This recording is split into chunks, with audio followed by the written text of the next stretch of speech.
Tonight will be on the law.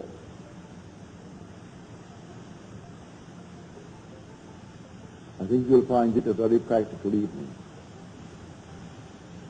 But remember, you are the operant power. It doesn't operate itself. But all day long, whether you know it or not, you are operating it. Nothing appears to us in perception which cannot be duplicated in fancy.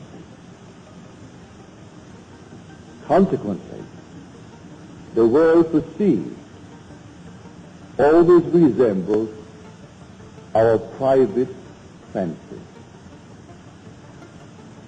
and is therefore, as far as the evidence goes, imaginal in character. Now, here we are trying to find the cause of the phenomena of life. What makes things happen? Why is that one poor and that one rich? Why is that one known and the other unknown? And why is one this and the other that?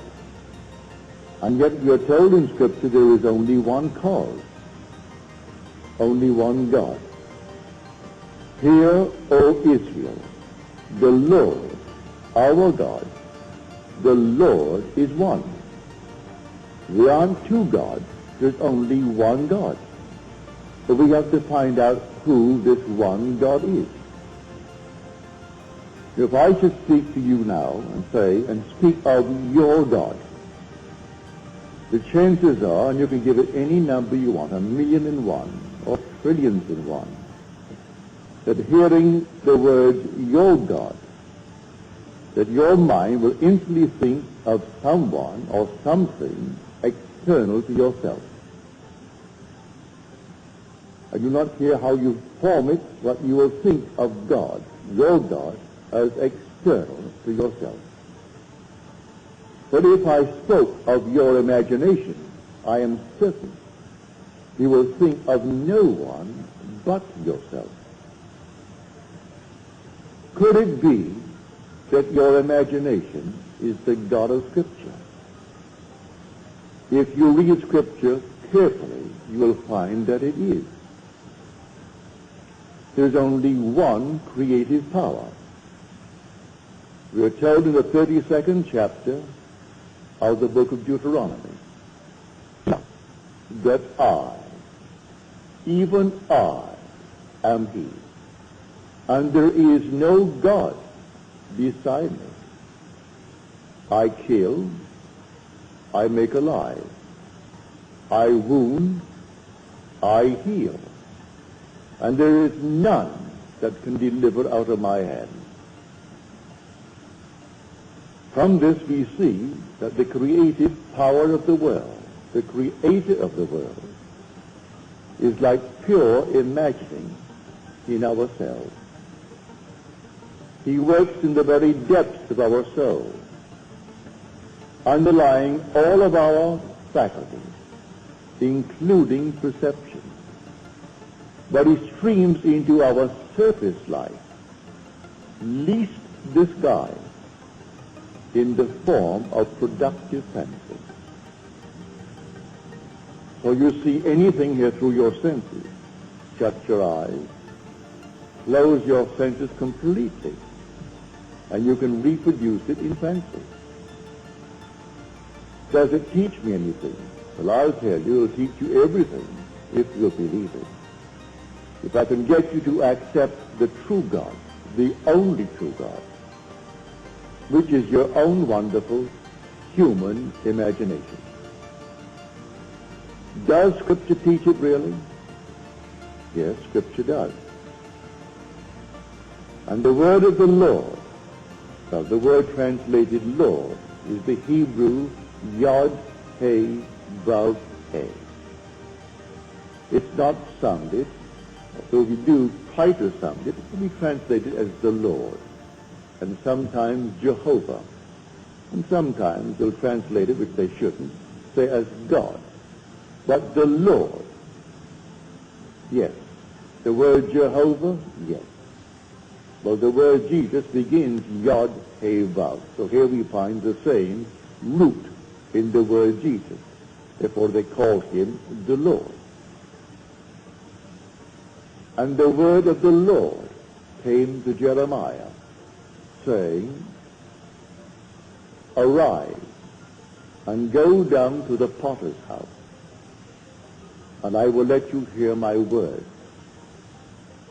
So I went down to the potter's house, and there he was, working at his wheel, and the vessel in his hand was spoiled, that he was making of clay.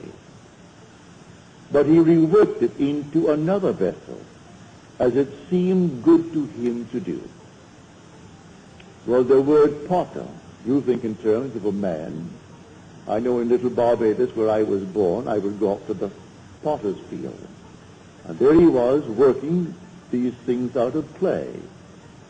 Things where we would put the normal water into it, and in some strange way, it chilled it. You could always depend upon a nice cold glass of water if poured from what we called the monk.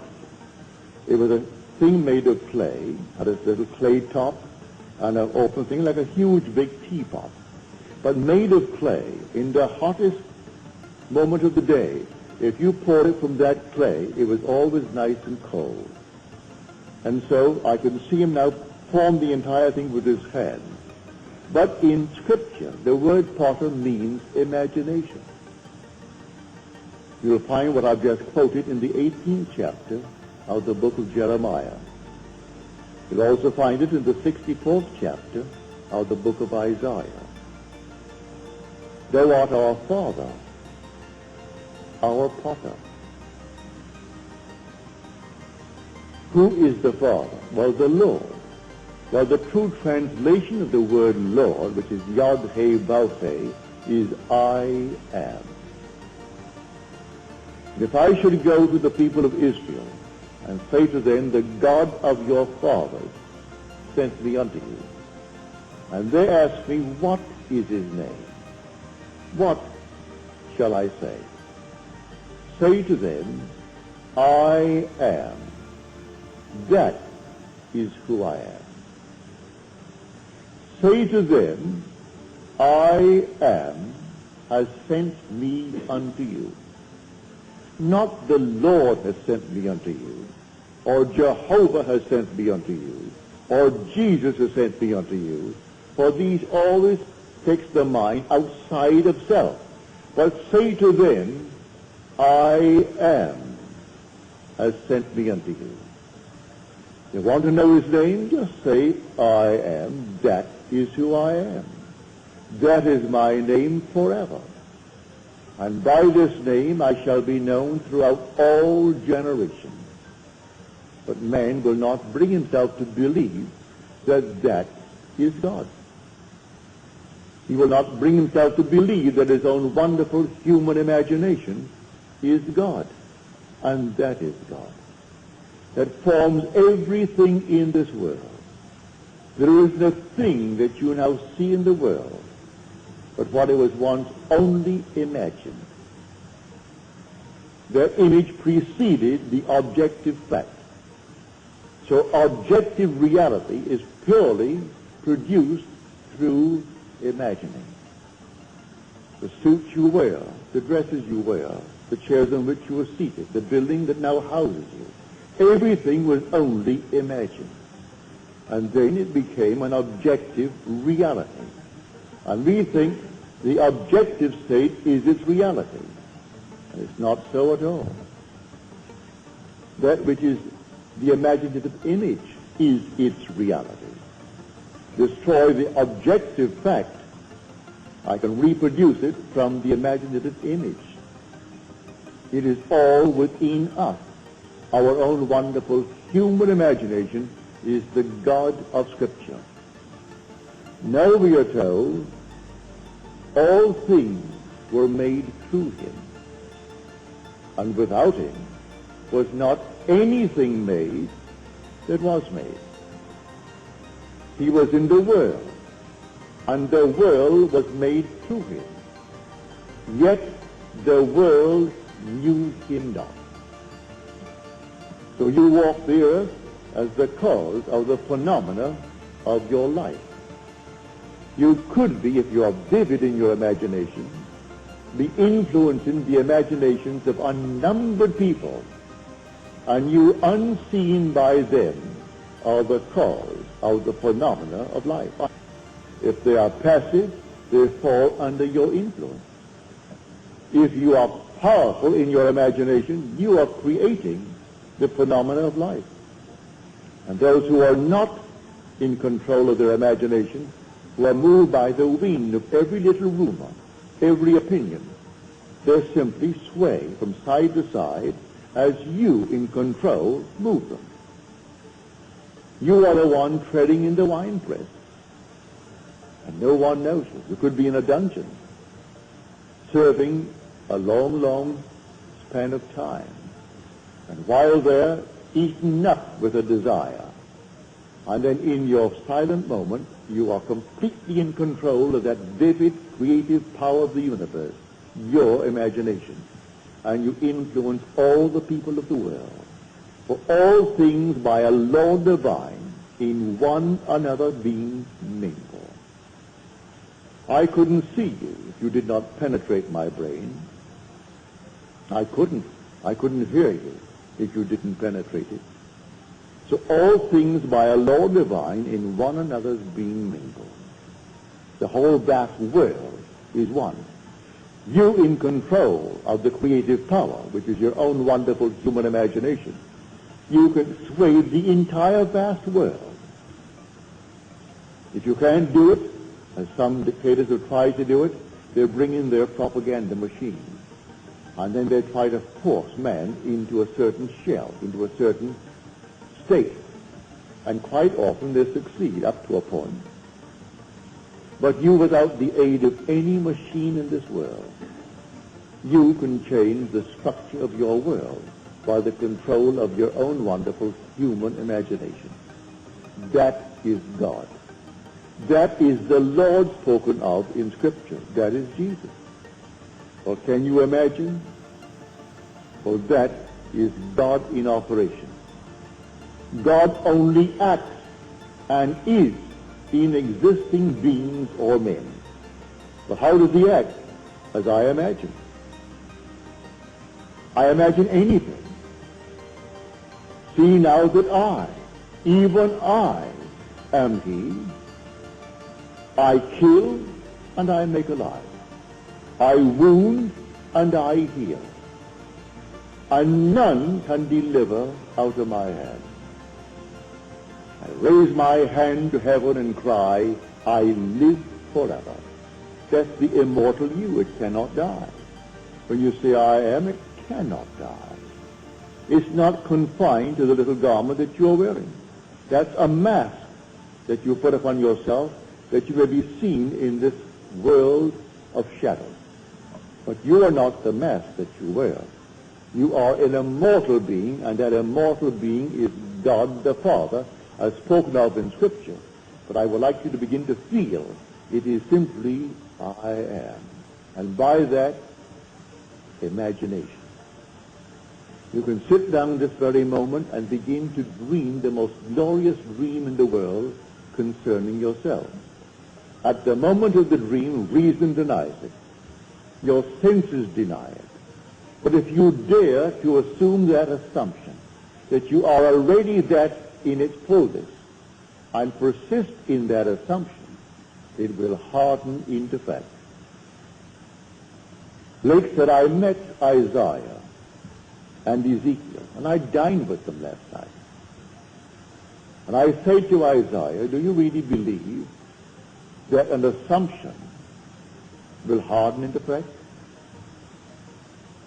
He said, all prophets believe that it does, but today not very many are capable of an assumption of anything. They change from moment to moment. If I could dare to assume that I am what at the moment reason denies and persist in my assumption in a way that I do not know and I need not be concerned about, it will actually find the necessary means to externalize itself within my world.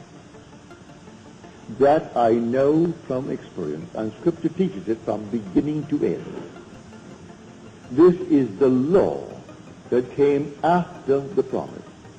The promise came first, and that is irrevocable. No one can fail in the fulfillment of the promise. You will awaken one day as God himself, and you will know it. That is the promise. But while we are moving through this vale of tears, we have a law, and the law is the law of assumption. If I dare to believe that what I have said will come to pass, and not question it, well, go your way, it will come to pass. Here's a simple thing. My father, in a little tiny island, it's only 21 miles long by 14 wide. That's where I was born. He is not a brilliant mind. He's gone from this world at the age of 85. His time was up and he departed. He had no formal education, very little education. The war came, the First World War came to an end in 1918. The boys began to return in 1919. As these troop ships came in, bringing back the boys from Europe and from North Africa, he heard the officers, the captains, and the stewards discuss the next World War. I can hear my father now. For in 1919, I was born in 1905, so here I am, 14 years of age. And all of us are now growing up, young men. And my father said, we'll have another war in 20 years. It'll break in 1939. Mother said, Joseph, why do you say that? Look at all of our boys. They'll all be ready for the war. Why do you say that? And there were 9 boys, 1 girl. He said, it will happen in 1939, 20 years. He even named the 2 sides and placed Italy on the side of Germany and Japan on the side of Germany, leaving England and France and Russia. He didn't mention the others.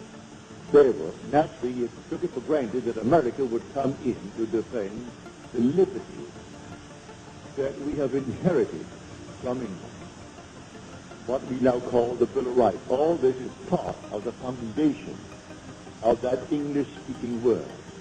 And he thought, well, now America will come in at the appropriate time, but in 1919 it will break. Well, on September the 1st, 1919, it broke. I was driving through from Montreal. I just spent 2 weeks on the Canadian border. Went into Montreal, and I had, well, champagne and stout. It's a delightful drink, by the way. And so I had a few of those, and we got into the car and started back, and on the way back, here comes the radio, and here's the news. England has just declared war on Germany. Germany moved on Poland. England had a treaty and declared war.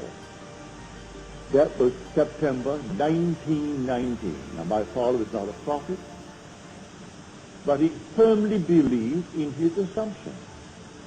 He was treading the winepress in this tiny little island called Barbados, 21 miles long by 14 at its widest point. So you don't have to be in a palace. You don't have to be in the White House. You don't have to be in any prominent place or the Vatican. Someone in a dungeon this night is treading the winepress. And who knows what's going to happen when she has tread the winepress. It is always happening because he waits on us just as swiftly and as indifferently when the will in us is evil as when it is good. For I kill and I make alive. I wound and I heal. I do all these things. I make the wheel and I create the world. I form the light. I create the darkness. It's told us in Isaiah. There's only one creative power. Don't think for one moment there are two gods, like a God and a devil. The devil is only the negation, the doubter in this world. But the positive creative power of the world is your own wonderful human imagination. That is God. So as you're seated here, God is seated here. And where are you going to go to find him? You can find him no place other than where you are. You'll never find him outside of yourself. Approaching you, as some people are talking about it today. I turned on the radio thinking I'm going to see the blast off to the moon. I thought I had Channel 4. So I sat back in my easy chair. Oh, I didn't know what time it was going to come on. It said maybe 10 minutes to 10. So I turned it on at quarter to. Here comes this so-called prophet. He's from Australia. And he's being questioned by someone else. And he's giving all the interpretations of the prophecy of Scripture. And I wonder, is this an insane asylum or something? And here he is giving me all these little dates. Why Israel won in 6 days the last war, rather than others, because Israel always rests on the 7th day. Of all the nonsense in the world. And he is actually, before undoubtedly a large audience, maybe not last Sunday morning, because it was an important thing, the boys casting off to the moon. I thought I had Channel 4 and I had Channel 5. So I sat there waiting, maybe some weather has delayed the thing, but I thought it was 4. And after 15 minutes of this nonsense, I got up and checked, and I missed the blast off. See? Completely gone. Luckily, it was a replay, so they replayed it later, and I saw the blast off. And this goes on every Sunday morning. And then they call him an authority, and he so smiled, he so loved that. You are an authority on the Bible. Well, you never heard this nonsense in your life. Well, that is it. I'm telling you of the true God. God became as we are, that we may be as he is. And that God is your own wonderful human imagination. So when you say, I am, that's God. There is no other God. He literally became as we are. Our every breath is the breath of God. But he does not in any way interfere with this level of awareness and compel us to be good, compel us to be kind, compel us to be anything. We can exercise the talent, no matter what mistakes we make, what horrors we make in this world, and we have done it, and are still doing it in this world. And who suffers? Only God suffers. But you say, but I am suffering. That's his name. Forever and forever, he has no other name. It's not Jehovah, it's not the Lord, it's not Jesus. It is simply I am. That is the Father. And so I'm telling you tonight, if you really believe it, you can start now, this night, and change the world in which you live. Start with your own environment. What would it be like if it were true that I am now the man that I would like to be, or the woman that I'd like to be? And then simply define it as clearly, for the word potter simply means to mold into a form. The first definition is imagination. It means to resolve. It means to determine. So you're determining a certain state in your world. A resolution now. I resolve to be, and you name it. Not based upon the evidence of your senses or what reason dictates, but a wish on your part. As we are told in Shakespeare, it hath been taught us from the primal state that he which is was wished until he were. And so, he is now a reality in my world. He began only as a wish. I am the man I wanted to be. It began as a wish. My father became the success that he was when he departed this world. It began as a wish. He didn't have one penny in this world. He went to a school, and what do you think the charges were? A penny a week. The British penny being 2 cents. It was 2 halfpennies, 1 penny. A penny a week.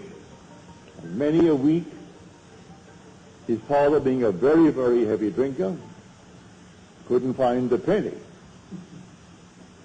to pay that fabulous scholastic fee. But he came out and started without a decent education, but he had a dream. And he always had the dream.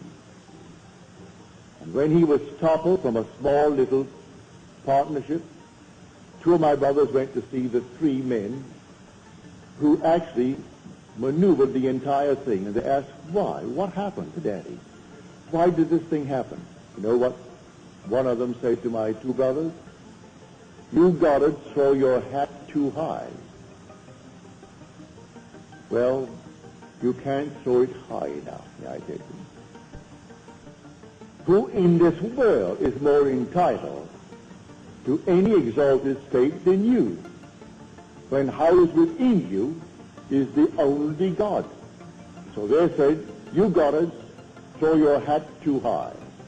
He wanted us to always remain based upon the level where my parents began in this world. That was not my father's dream. So the partners all died working for other people at small little salaries. And my father died working only for himself and his son at the age of 85, and left 10 children, each financially independent. So they threw the hat too high at him. If he had lived longer, he'd have thrown it even higher. That was my father's dream. So do not let anyone tell you to be satisfied with this, that, or the other. It is the God in you that gives you desire. You wouldn't eat tonight if you didn't have a desire. And who is desiring? It is God desiring. Desiring constantly to transcend himself. And so tonight, you dream noble dreams. I am telling you, those who are coming here, those who have been coming through the years, New York, San Francisco, and elsewhere, they're now beginning to really come into a head to awaken to the truth that I have been telling you through the years, that you're going to discover that you are God the Father. Thou art our Father, yet our potter, and we are the clay in thy hand. The day will come, you'll discover why he calls us the clay. We are emotional filters, and we bear the marks of our prevalent emotions, and he allows these marks, good, bad, or indifferent. He does not in any way dictate what I should entertain as a thought. All right, entertain it. So I want to feel sorry for myself and go out and eat worms. Go and eat the worms. Have some more. That's exactly what he does to all of us.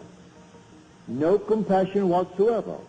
Not to think for one moment that he's going to stop you in the act. He allows you to completely run your own world, as it were, and make all the mistakes in the world. Thou hast delivered us into our iniquity. And the word deliver in Greek, in Hebrew, and in Latin means to melt. He has melded us and melted us into our iniquity. So we are so much a part of it, we can't even separate ourselves from these infirmities. He allows us to be delivered right into our iniquities, as told us in the 64th chapter of the book of Isaiah. Read it carefully, and you'll see this vision that possessed these men who were qualified to hear from the depths of their own soul. Well, they heard it as adumbrations. And then came the understanding of these shadows, these foreshadowings. And the day will come that everyone in this world will discover he is God the Father. And because he is the Father, then there must be a Son. And that son is David. David is the Christ spoken of in Scripture, but man doesn't know that yet. I am telling you from experience, I know it. And one day you're going to actually see the Christ who reveals you as the Lord, who is the Father. So David is called, not in Scripture, that the thing is going dead again. All right. Here is start back. Is it back? Yes. So I'm telling you, there's only Father and Son in this entire wonderful story. Well, then, who then is this David that is the Son? David is the sum total of all the parts that the Lord, I am, has played. He is the resultant state. And you have played all the parts, good, bad, and indifferent. And having played all the parts, then the sum total, the resultant state comes out, and there he stands before you. And he is David. David is the resultant state, the Christ, the anointed one of the Father.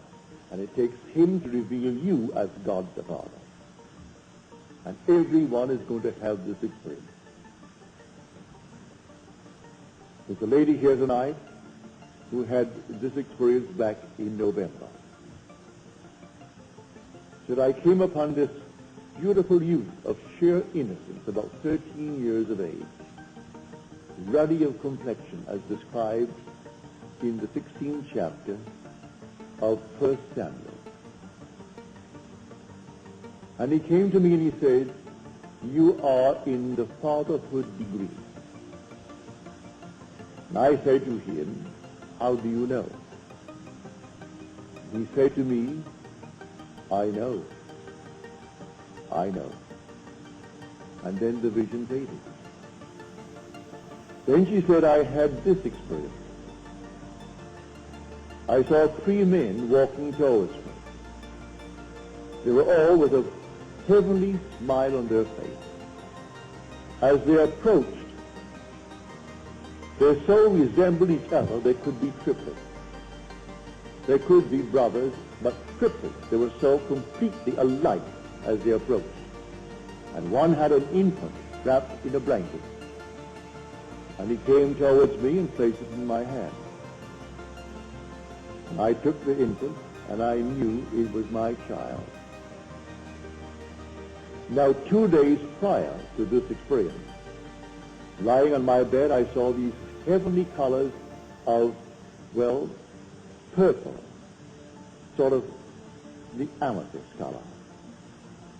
And then as they faded, it formed into the most wonderful, brilliant star. I'm looking at the star when suddenly the whole thing faded, and 2 days later came these 3 messengers bringing the infant child. Well, that's told us in the book of Genesis. Abraham sat in the heat of the day, as he sat in the tent, and 3 men appeared to announce to him that he would be a father,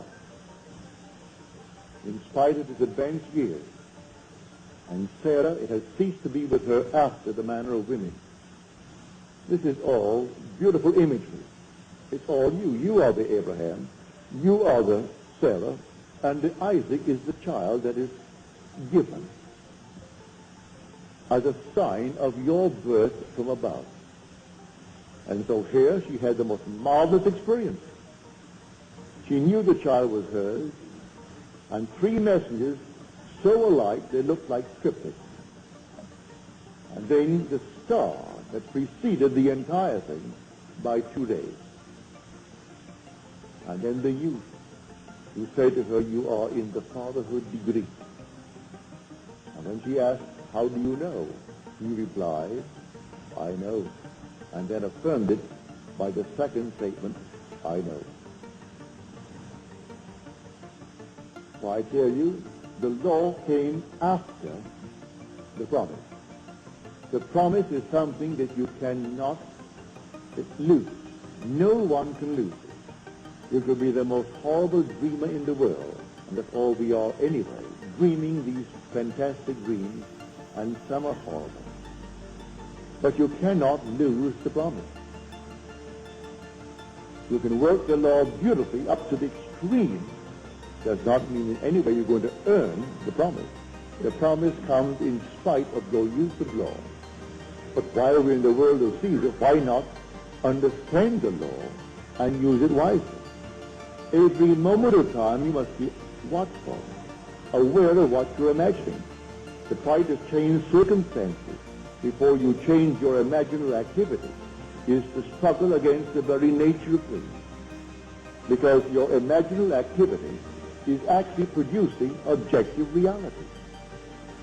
And so until I change that which is the cause of the phenomena of life, I'm going to reproduce the same thing in my world. So start tonight to change it by changing the imaginal activity. So here, Fawcett said, and I think it's a very marvelous statement that he made, the secret of imagining is the greatest of all problems, to the solution of which all should aspire. For supreme power, supreme wisdom, supreme delight lies in the far-off solution of this mystery. There are so many facets to it. Here I stand, and I say I'm all imagination. But am I really here based upon the evidence of my senses? Can I not block out what my reason and my senses are dictating and be elsewhere? Can I not imagine myself to be elsewhere and view the world from there? Instead of wanting to be there and viewing it from here, which tells me I am not? Well, try it. You can be any place you want to be in this world. Man must be wherever he is in imagination, for man is all imagination. So I will simply imagine myself to be elsewhere, if that's where I want to be. Or to be other than what I am, if that's what I want to be. And view the world from that assumption. Go forward and prepare the place. He says, wherever the sole of your foot shall tread upon, the same gave I unto you. Wherever the sole of my foot treads, he gives me. Well, then don't remain here all the time if I want to be elsewhere. And the elsewhere need not be spatial. It could be in a financial manner. It could be in a social manner. It could be in any manner. And so I would dare to trade on a different level. I would dare to assume that I am that which I want to be. I'm treading on it. And I must be wherever I am in imagination, for I am all imagination. Man is all imagination, and God is man, and exists in us, and we in him. The eternal body of man is the imagination, and that is God himself. The divine body we call Jesus is your own wonderful human imagination. And you beat him morning, noon, and night by the misuse of your imagination. He bears all the stripes of man. But he's only your own wonderful human imagination. And he is the immortal you. One day he will awaken in you, not as another, but as you. That these fellows go forward believing that some strange thing is going to happen, and he's going to come out of the clouds and shake their hand. They'll wait forever. When he comes from within, because he is within. Do you not realize that Jesus Christ is in you? Unless, of course, you have failed to meet the test. Examine yourself to see whether you're holding to the faith. Jesus Christ is in you. Do you not realize that you are the temple of the Lord and the Spirit of God dwells in you? If he dwells in thee, why look on the outside for him to come? When he comes only to awaken within thee, because he's already within thee. He awakes within thee as the very being in whom he awakes. And then I see confirmation of that when I see the resultant state daily. And it's handsome, wonderful, you can never one can paint. Oh, they can attempt it, but you can't paint or sculpture the beauty of David. He's beyond description. Something alive that you cannot describe. That's the resultant state of all the parts that the Lord has played. And who is the Lord? I am He. So you're told you will die in your sins unless you believe I am He. Now this person believes in an external God. You'll find it so much easier to stick him on the wall and cross themselves and get done and genuflect. That's done. Did it for today, therefore my work today is done now. We'll do it again tomorrow. Meanwhile, I go about my business doing all kinds of nonsenses with my imagination, and I think I serve the Lord. It's not something you do once in the morning before some little thing on the wall. It's something you do 24 hours a day. You carry it right into the dream world with you. And there your reactions are as they should be when you're awake here. That you're completely in control of your wonderful human imagination, for that's God. That's the creative power of the world. So take anyone, wherever he is, and just try to lift him up to something other than what he seems to be, if he wants to be other than what he is. And they ask him to persist to the best of his ability in that new assumption, and to feel it as you would a suit of clothes. It's new when you first buy it, wear it for a week, it's old stuff. The first day you put it on, you think everyone knows you're wearing a new suit. And really no one does. But you do, and so it's what you do.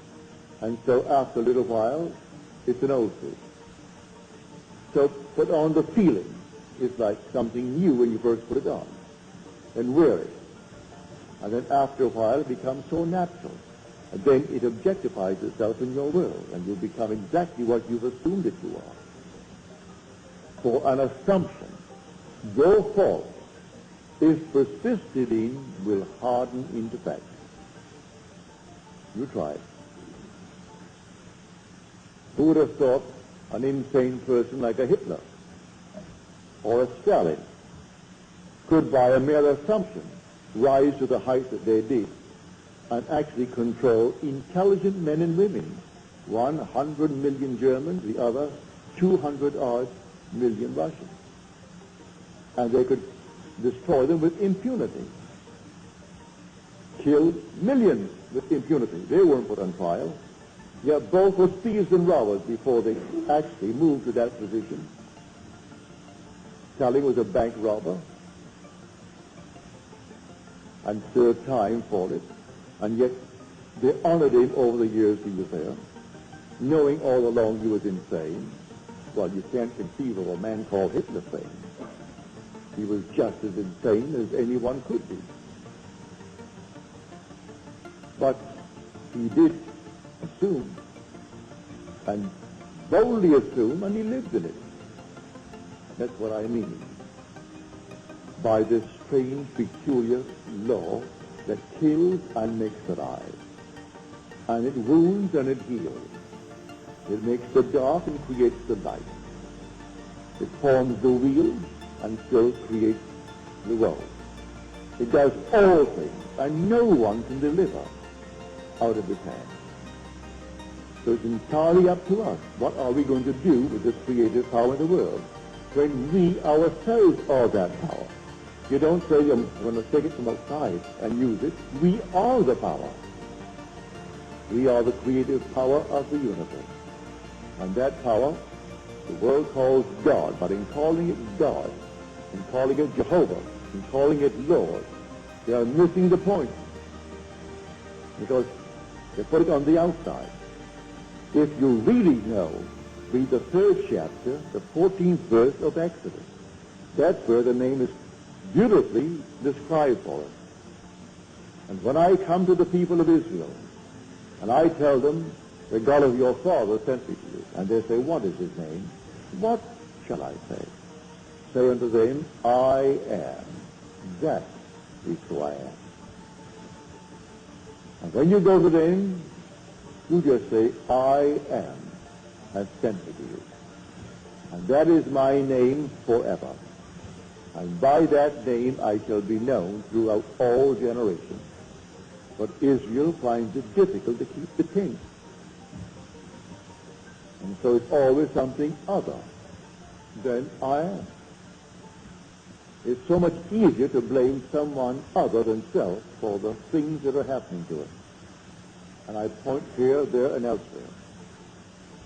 I forget what I did in my idle moments. And when the harvest comes up for me to reap it, I deny that I planted these seeds. When on earth did I plant them? Well, if I was honest with myself, I would know. You plant them morning, noon, and night. In the course of a day, unnumbered idle moments catch you thinking all kinds of things. You don't know the people, and yet you'll be acting and doing all kinds of things